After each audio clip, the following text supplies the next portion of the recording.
नमस्कार दोस्तों, आज हम सब मिलकर श्रवण करने जा रहे हैं पितृपक्ष की पावन कथा। पितृपक्ष हमारे हिंदू धर्म का अत्यंत महत्वपूर्ण पर्व है। कहा गया है कि मनुष्य चाहे कितने भी यज्ञ, हवन और दान क्यों न कर ले, जब तक वह अपने पितरों का ऋण नहीं चुकाता तब तक उसका जीवन अधूरा ही रहता है। इसलिए हमारे शास्त्रों में पितरों को देवता समान ही स्थान दिया गया है। पितृपक्ष का यह पावन काल केवल तर्पण और श्राद्ध का ही समय नहीं, बल्कि यह हमें अपने पूर्वजों के प्रति कृतज्ञता प्रकट करने का अवसर देता है। जो भी इस कथा को श्रद्धा और भक्ति भाव से सुनता है, उसके जीवन से पितृदोष समाप्त हो जाते हैं और उसके घर में सुख, शांति और समृद्धि का वास होता है। बहुत समय पहले की बात है। करकटी नाम के एक महान राजा थे। वे सत्यप्रिय और धर्मपरायण थे।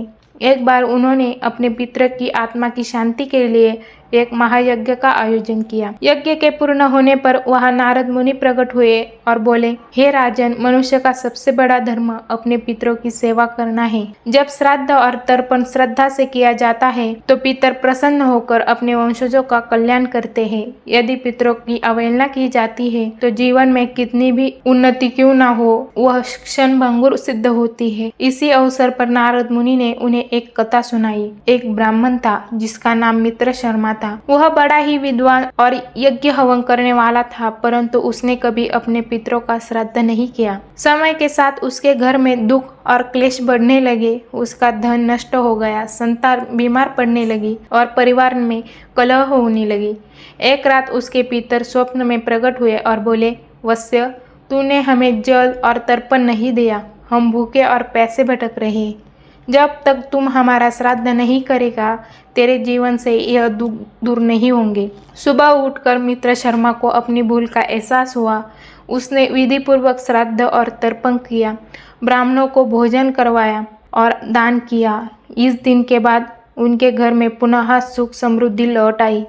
शास्त्रों में स्पष्ट कहा गया है, श्राद्ध अवश्य करना चाहिए, क्योंकि इससे पितर प्रसन्न होते हैं और अपने वंशजों को आशीर्वाद देते हैं। भीष्म पितामह का प्रसंग भी हमें यही शिक्षा देता है। भीष्म पितामह गंगा पुत्र थे और उन्होंने अपने जीवन में अनेक व्रत और त्याग किए। उन्होंने आजीवन ब्रह्मचर्य का पालन किया और धर्म के मार्ग पर चलकर कौरव और पांडव दोनों की रक्षा की। जब वे महाभारत के युद्ध में बाणों की शैया पर लेटे थे, तब भी उन्होंने युधिष्ठिर को धर्म, नीति और श्राद्ध का महत्व बताया। उन्होंने कहा कि मनुष्य का पहला कर्तव्य देव, ऋषि और पितरों की सेवा है। जो पितरों को स्मरण नहीं करता, उसके जीवन में शांति और असफलता कभी स्थायी नहीं रह सकती। भीष्म पितामह ने स्वयं अपने पितरों की कृपा से ही मृत्यु को वरण किया और उत्तरायण के पुण्य काल का प्रतीक्षा की। रामायण का प्रसंग भी पितृपक्ष का महत्व समझाता है। जब भगवान श्री राम माता सीता और भाई लक्ष्मण के साथ वनवास में थे, तब उन्होंने अपने पितृ श्राद्ध के लिए गया जी की यात्रा की।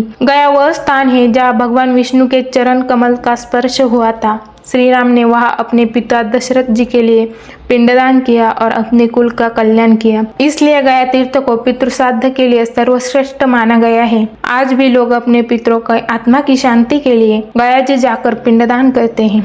महाभारत में भी यह वर्णित है कि युधिष्ठिर ने भीष्म पितामह से पूछा, पितरों का तर्पण कैसे करना चाहिए। भीष्म ने बताया कि पितरों को प्रसन्न करने के लिए जल, तिल और अन्न का दान करना चाहिए। तिल को विशेष महत्व इसलिए दिया है क्योंकि यह पवित्र और शुद्ध माना जाता है। जब तिल और जल अर्पित किया जाता है तो पितरों की आत्मा को तृप्ति मिलती है। गंगा जल भी इसलिए उपयोग में लाया गया है क्योंकि यह मोक्षदायिनी है। गंगा जल से तर्पण करने पर पितरों को तुरंत शांति प्राप्त होती है। गया तीर्थ का महत्व भी अनोखा है। शास्त्रों में कहा गया है कि स्वयं विष्णु भगवान ने वहां अपने चरण कमल रखे थे।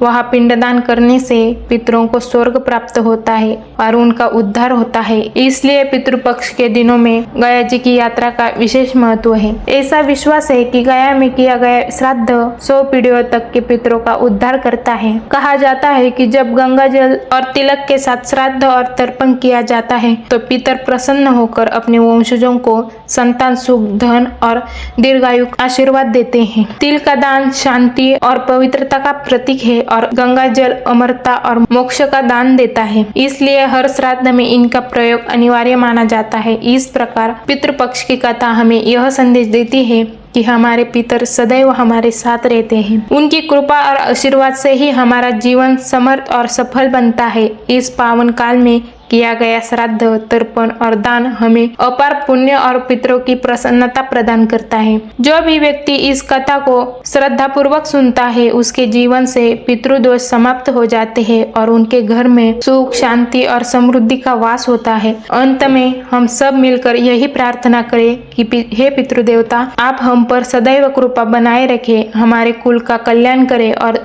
हमें धर्म के मार्ग पर चलने की शक्ति दे। यदि आपको ये वीडियो अच्छी लगी हो तो चैनल को सब्सक्राइब करें, वीडियो को लाइक करें और अपने दोस्तों के साथ शेयर करें। धन्यवाद।